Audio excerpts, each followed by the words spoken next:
Hey guys, welcome back to another video. I hope you're having an amazing day and I hope you're ready to learn about college. So in today's video, we're going to be talking about the academics aspect. I've talked about housing in the past, but the academics are just as important, you're going there to learn. So I'm going to talk today about academic planning for the long run. This is making your 4-year plan, understanding your requirements for your major and your university, and all of that stuff. How to make sure you're prioritizing stuff, how to make sure you're in and out of there efficiently, and you've learned everything you need to know before you go out into industry and, the big adult world, and you're ready to face it head on. Alright guys, I really hope this video is helpful to you. Please let me know in the comments what you think, and please keep supporting as you have in the past. I really appreciate all of that. And yeah, without further ado, let's head into the video. In this video, I'll have it split by categories just like I have in the past, so if you're curious about a specific part, feel free to reference the timestamps in the bio and navigate the video as you see helpful to you, but I definitely recommend watching it all the way through. I'll be building off my advice throughout the entire video, and I hope I can offer you some interesting and helpful advice for how to plan your classes in the long run. Let's get into it!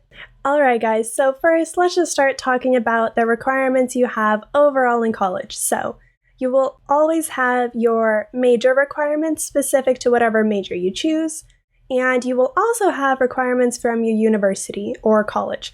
So there will be some what are called general education requirements or university requirements. There will be major requirements, and then sometimes there's special stuff on top of that. Let's say you were in the honors program or a specific special program in your college, or if you're a school kind of like UCSD where we have the college system, which I explain more in another video of mine, so feel free to watch that.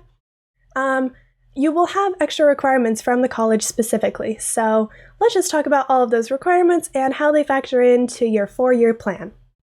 Alright, first thing, let's talk about the major requirements. So most majors at most colleges will have some sort of website or PDF for you to navigate all the requirements within the major specifically. So here I'm looking at the page for my major, which is data science at UC San Diego, and let's just give it a look. The first thing they have is a description of the program, which makes sense. You can read about that, and then the major. So you can already start seeing some of that information. It's going to be 116 units, as you can see right there. And this will be divided into what's called lower and upper division requirements, which I'll touch on a little bit later. Yeah, it talks about the courses we'll cover: mathematics, computer science, statistics, specific to my major. For the next part, let's move into the actual requirements. So here we are. Here's the page for the major requirements for my major specifically. There was just recently an update to the curriculum because this is a relatively new program and it's always evolving, which is great to see. But there have been some changes, so that's something unique you'll see here. Just make sure you keep up with, the information on your specific college and major because things do evolve quite a bit. So let's move into the next thing we see here. You see that it's split by lower division and upper division. Typically, lower division is considered your first 2 years of college, your freshman and sophomore year, and these are the beginning classes. They don't have too many prerequisites most of the time, and these are the first classes you need to complete because they build the foundation for all of the upper division classes that you will take later on in your academic career, typically in your 3rd and 4th year. Alright, so let's look at this major specifically, which is data science. Here we have some core requirements for the data science field itself, which come from different departments. You can see that this one says COGS9 right here, and what that means is the first part stands for which department it's coming from. This is an abbreviation for cognitive science here, so you can tell that, and then the numbers don't mean as much, but especially at UC San Diego, I'm pretty sure at most schools, numbers under 100 mean lower division, and numbers over 100 mean upper division classes. Next, you will also see that we have some mathematical requirements, and we are given some options about what classes you take. And these can be sometimes overlapped or satisfied with requirements from other fields. If you have taken maybe some AP classes, if you have taken community college classes, I would definitely look into lower division substitutions for requirements. A lot of times you don't have to retake the class, and it's probably even worse to retake the class because you've already done it, and why risk getting a lower grade on your transcript or a repeat? So definitely check in with your counselor. before you even enroll in these classes if you think you might have satisfied the credits. The next thing within my major specifically is what's called subject domain courses. We are wanted to concentrate in a different subject domain because data science is a very broad field. It can be applied to a lot of other fields to help study that data, so you will choose some kind of concentration within these. Alright, moving into upper division after that, this is once you have satisfied your lower division courses, you move on to these ones. So we have our core courses, which will be the ones that are the most required and the most central to the major topic that you are studying. As you can see, there are quite a few, and with these ones, you definitely want to have a talk with your counselor to make sure you are on track with scheduling them, because a lot of them will have prerequisites of lower division classes or even some upper division classes that you have to take beforehand. So make sure you are scheduling them correctly in order. And then most majors, most programs will have elective courses. This is the time for you to explore different domains within your major or something related. This gives you the opportunity to see what niches you might fall into, what you want to pursue after you get out of college. I would definitely recommend looking into electives that really further your interests. So these electives, you're getting credits for them anyways, so take something that is actually meaningful and will help further you. So let's talk university requirements next. These will be the general education classes, which almost everyone will have to take no matter where you go for college. And the next thing is university-specific requirements. So these can include classes that are centered around the goals and missions of the university specifically, and will teach you something special, and they can differ from college to college. So let's look into UC San Diego. Something special about this school that I'm going to probably keep reiterating is the 7-college system. So every college is a little bit differently. Their classes are tailored to slightly different missions, goals, and interests. So you will see that, and I will be going over Warren College because clearly this is the superior college because that's the one I'm in. Go Warren. So let's get into these requirements. All right, first thing, these first ones are going to be university-wide, no matter what college you are in UC San Diego. The first thing is a UC thing specifically. This is for all the University of California schools. You will have a writing requirement. So you will either have to take this exam and place into higher level writing, or this can be satisfied with AP English classes. Double check with your school and the requirements listed on the page about which ones can replace it, or community college classes. For instance, I took community college English, and this got me out of this requirement for the university. All right, the next requirement is the AHI, which is the American History and Institutions. This is like a history requirement, and typically if you have taken AP US History in high school, or you have taken a community college class regarding history, you will have already satisfied this requirement, but of course, double check how your credits will match with the university. The last class is pretty unique to UC San Diego, I'm pretty sure. This is the Diversity, Equity, and Inclusion class.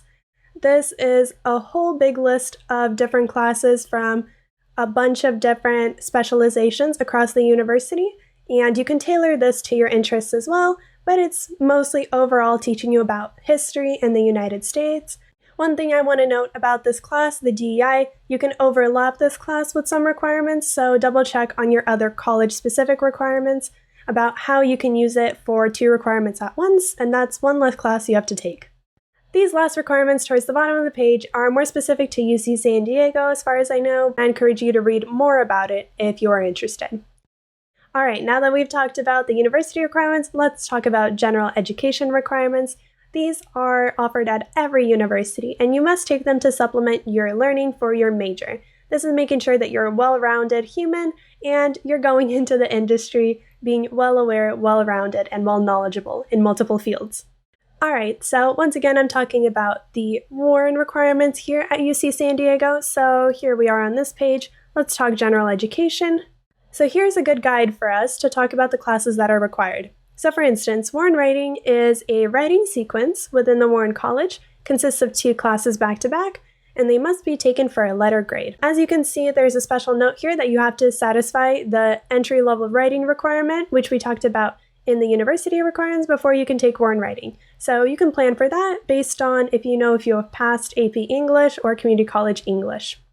Following Warren Writing is almost like the last parts of the Warren Writing sequence, but they're just called the Ethics and Society courses. These are two more essentially writing classes that come from the poli-sci and the philosophy aspects of the school, and also must be taken for a grade, and you can't overlap these classes. So these 4 core classes, you can't overlap with any other requirements, you just have to take them. All right, our next thing we're moving into is formal skills. These ones you can definitely overlap, because let's take a look at these.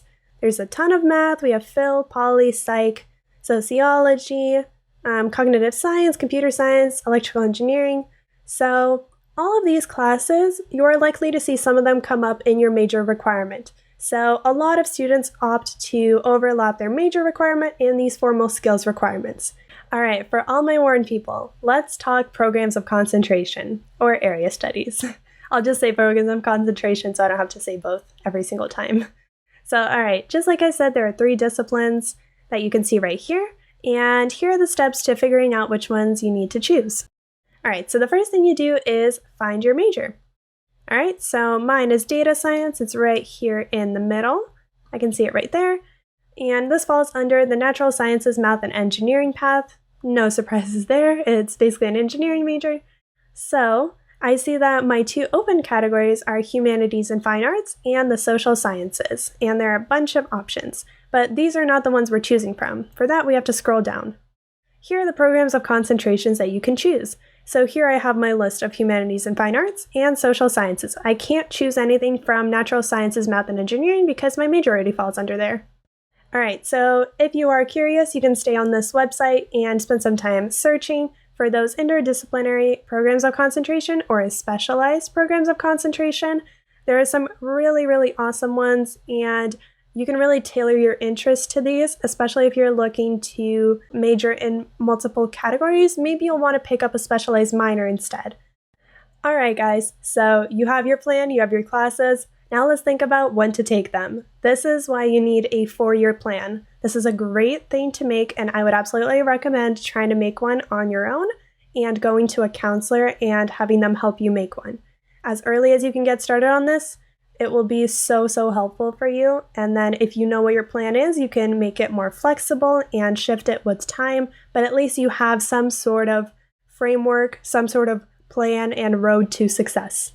UCSD has this awesome website. It's super helpful, especially for freshmen, but honestly, everyone kind of revisits it through time to make sure they're on the right path. This is a plans website. So first, you will choose your college. I am in Warren College. I can set my college, entering year. Let's just say I'm coming in this year. And my program, data science, there it is. And my major is data science. So if I scroll down, first I have a 4-year plan, or I have a transfer plan. This is for all my transfer students. You can check that one out, but I'm mostly going to talk about this for the freshmen.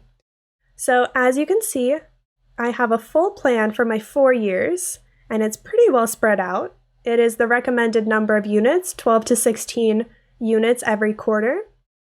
And as you can see, there are the courses that I was talking about within both my major and my formal skills and college requirements. So this WCWP is the Warren Writing program. So these are my English classes that I need to take. Math 28 is a formal skills requirement, and it's also a requirement for my major. So that's an overlap right there. However, Math 28 is also a calculus class, and I already took AP Calculus in high school, which means I have probably already tested out of this. And I actually indeed have. I needed to double check this on some of the websites at UCSD, but they are pretty good about already calculating your AP scores and kind of what you've satisfied, so this will be better reflected in what's called your degree audit. And here we see DSC, DSC. Those are 2 courses within data science, and that's a great plan. I think it's a well-balanced plan, and as you can see, you will fill stuff in. Subject domain can be the stuff you're concentrating in for data science, what I needed, and the general education requirements can be university requirements and Warren requirements. So those can be my programs of concentrations. And really great to look at. So this is a great place to start, and then you can edit it as needed based on stuff you've already satisfied. All right, so let's say you know your major, you've figured out the requirements you need, and you know your general education, you know your university requirements. Okay, you have these big lists of classes you have to take. What's next, You have to figure that out. So I would absolutely, the first thing I would do is go into those lower education first classes that you would take and look at your AP and community college classes. If you have taken some of those, you have already gotten some college credits. Now the question is, can you satisfy any requirements with those? If you can't, then they will just go into units you've already taken, which is already a bonus. It will help you sign up for classes a little bit faster than some other people. If you can satisfy some requirements, that's awesome. You don't need to retake your course. And I am just a student, so I can't tell you really personally exactly which class corresponds with which AP class or community college class. They're all so different. There's so many options for how to satisfy requirements. So a great option is academic advising. I couldn't recommend this more. You know, these people are trained in what they do, and they can really help you out with scheduling all of your classes and understanding what you really need to take, so you're not wasting your time in college. Probably the most important thing that you could do and the most helpful thing here at UC San Diego is the Virtual Advising Center. This is open all the time, and especially while we're in the time where we're in remote learning, they are operating just the same. And what you do is you can contact any advisors from any department through the Virtual Advising Center. You can ask questions on your degree, you can ask questions about courses, minors, majors, all of that stuff will go in here. As it says in the note right here, you will receive a response within 48 hours, and this is actually pretty true. So they're really good about responding in a timely manner and about getting you the help you need. So amazing tool, definitely use this one. Alright guys, that's it for me today. I hope this video was helpful to you. I hope you learned a little bit more about how to plan your academics for your 4 years or however many you plan to spend in college. It's definitely super important to get a head start on it. So as you're here sitting in summer, kind of chilling at home, I would absolutely recommend just starting to look at it. Maybe send your counselor a message to see when they have appointments in the upcoming year. In fall, maybe in the first few weeks, you could head in and ask them for some advice about making your plan. The earlier you get started with academic planning, the better set you are. Honestly, I wish I'd started even earlier. So start reading, start researching, start figuring out what you want to take. You have a lot of flexibility in college with what you can take. So take stuff you're interested in, you know, you're building yourself up for your future. So it's important to do the stuff you love, the stuff you're interested in. I hope you found this video helpful. Please check out my other videos related to college. They're on my channel, and I give some advice just from one of the college kids who's already gone through it. Hopefully you will find some of that stuff helpful. Let me know in the comments what you think. You can follow me on my social media. I'm on Instagram, it's in my bio, and I'll leave helpful links. And always feel free to DM me, contact me. I love talking to you and answering any questions you have. I hope you have an amazing rest of your day. Bye guys!